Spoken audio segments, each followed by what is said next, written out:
নমস্কার বন্ধুরা, আমি শিউলি আর একটা নতুন রেসিপি নিয়ে তোমাদের সামনে চলে এসেছি। আজকে বানাবো চিকেন পাকোড়া।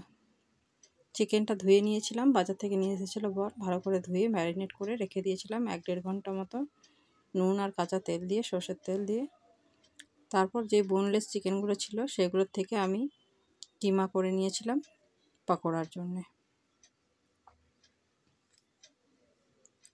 যারা ইউটিউব থেকে দেখছো তারা চ্যানেলটাকে সাবস্ক্রাইব করে দিও, যারা ফেসবুক থেকে দেখছো তারা পেজটাকে ফলো করে দিও। দেখো আমি চিকেনটাকে কিমা করে নিয়েছি। এখন দিয়ে দিলাম ওর মধ্যে বেসন, ময়দা আর চালের গুঁড়ো।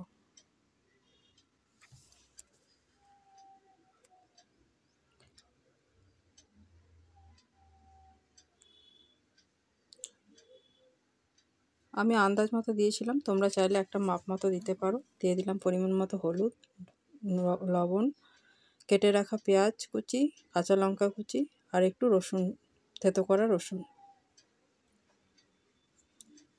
দুটো আলু সেদ্ধ করে রেখেছিলাম, দুটো আলু সেদ্ধ দিয়ে দিলাম, একটা ডিম ফেটিয়ে দিয়ে দিলাম। তারপর ভালো করে ওটাকে মেখে নিলাম। এদিকে কড়াইতে তেল গরম বসিয়ে দিয়ে দিয়েছিলাম, এক একটা করে পকোড়াগুলোকে ছেড়ে দিলাম।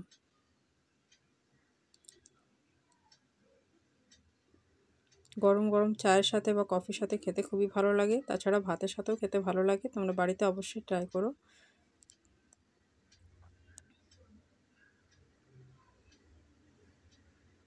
দেখো আমি পাকোড়াগুলোকে এক একটা করে এভাবে দিয়ে দিলাম তেলের মধ্যে। তারপর দুপিঠ লাল করে উল্টো পাল্টে ভেজে নিয়েছিলাম। এদিকে ভীষণ গরম পড়েছে, তোমাদের ওইদিকে কেমন গরম অবশ্যই জানাবে। এদিকে জলেরও খুব অসুবিধে, তোমাদের ওইদিকে জলের কেমন সুবিধে বা অসুবিধে অবশ্যই কমেন্টে তোমরা জানাবে।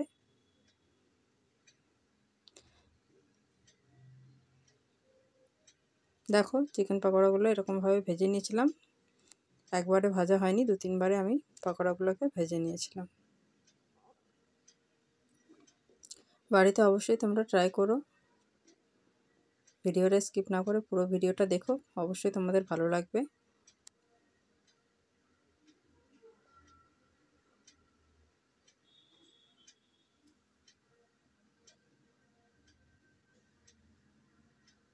এইভাবে আমি সব পকোড়াগুলোকে ভেজে নিয়েছিলাম।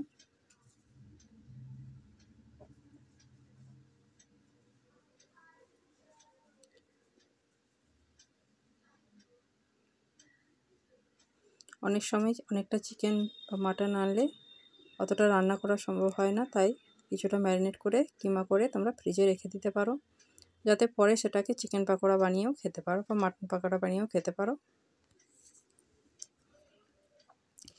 দেখো আমার বড়াগুলো লাল লাল করে ভাজা হয়ে গেছে। ভিডিওটা এখানেই শেষ করছি। সবাই খুব ভালো থেকো।